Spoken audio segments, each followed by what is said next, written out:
Welcome to the class. Today we're unboxing and reviewing from WWE Ultimate Edition Series 25. Damian Priest. Just go to the back of the packaging here. This is where it comes from. This is based off his Money in the Bank 2023 win. So the entrance at the top there. We will try and recreate that pose during the video itself.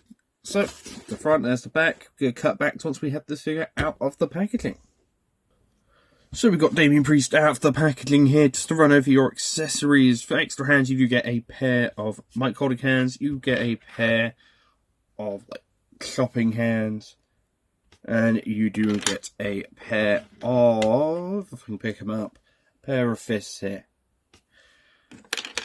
So, with your extra heads, of course you get this plain Jane one there. You do get a smirking one, which is alright. I won't be displaying with the smirking one, to be honest with you, because I don't recall Damian Priest ever smirking. How I will be displaying it, and I'll be showing at the end of the video, I will be displaying with the screaming head, because this looks fantastic. This is definitely the best head out of this set. And then you got this plain Jane head here as well. Then for your other accessories, you get this lovely entrance rod, which is taped up, which we will take that out right now for you. Very ASMR-like.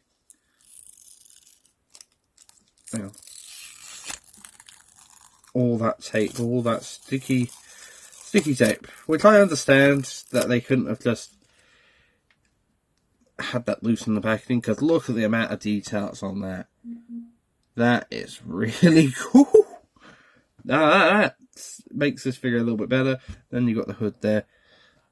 I think the silver's recipient holes, but if you put holes in there, then I understand. It'll work. Now, the one accessory I don't like in this set is the Senior Money in the Bank briefcase. You see why? That WWE logo that's just shoved in there, which is based off the... Also, the briefcase is way too big. It should be those smaller briefcases that we used to have. Which, granted, I wasn't collecting when I had small briefcases. This is the only small briefcase I got came with a Becky Lynch Elite back in the day. But you've got to display it that way, right? No annoying WWE logo. Let's just grab the old Money in the Bank briefcase for the comparison there. That's what briefcases used to be. And now, looking back as a kid, yeah, I loved this briefcase. But now, nah. See, that works. That doesn't. Because you didn't have it there. So, put that to the side. We're going to cut back to once we get the entrance gear and the Money in the Bank briefcase equipped. And then we'll do a couple of the head swaps. We'll do our comparisons. And I'll give you my articulation and final thoughts. So, back in a moment. So, we've got the entrance robe on there. Was a real pain to put this robe on. But if you wanted to see what it looks like on the actual figure itself, look at that. I do love this robe, I will say. But the thing I don't like about it is the fact that you have to pull the arms out to get it in. You have to not even put the head sculpt on. You have to put the head sculpt through the actual robe itself, so you can have the hair sticking out, like on the back of the packaging.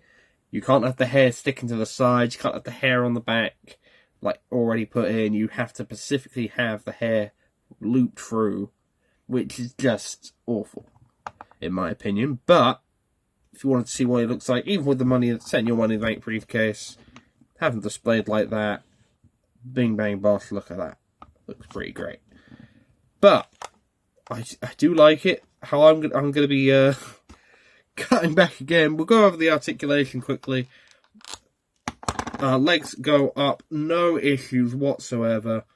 That might be this. Oh, this surprisingly is the best articulated in the set for me. Ironically, for Damian Priest, I thought it would have been anyone else in the set, but no, apparently not. Gear itself is very detailed, very study. It's got all the logos and stuff there. Articulation and stomach wise, it's still very good, even with this entrance piece on. Imagine without the entrance piece. Butterfly joints, which you're barely going to be able to see. It's got all his tattoos on the side here, on the arms. And then we'll remove that. Once we remove that, show off this other head sculpt, which I will be displaying with. And do our comparisons, which will be back in a moment. We'll go over the rest, and we'll talk more about the figure. So this is with the screamy head on. Yeah, I'm sticking with this head. For figure comparisons, we of course do have the Elite. I believe it was 89. It might be somewhere in the 90s. Damian Priest. He did also have the Royal Rumble Elite, which I don't own. And you got that other Elite, which I don't own, because I was happy with this one. But now I got this. I'm very happy with that. And then for your Judgment Day figure comparisons, Ultimate Edition wise, we do have Dominic Mysterio and we do have Finn Balor. My lord, Finn Balor. Overall, man, I'm very surprised about this figure. When I opened it up originally, I thought, it's okay. But once I have this head sculpt on, once I have the entrance robe eventually going on, even if it is a real pain to put on, articulation's fantastic for this figure. Butterfly joints, all his tattoo work on the chest, on the back. There. I just think we need, I don't want to say more Damian Priest, the boot mould, just everything looking so good, so great. I've got to give it a solid 8, 9 out of 10. The only thing holding this figure back is this stupid Money in the Bank briefcase. I like the send your Money in the Bank stuff. I just don't like they've reused the briefcase mold. But that's only me. If you let me know what your thoughts are down in the comments section below, I will be very, very appreciated. If you did enjoy this video, if you can, like, comment, and subscribe, and I will see you all when we do the ranking video, and I'll see you then. Thank you, and goodbye.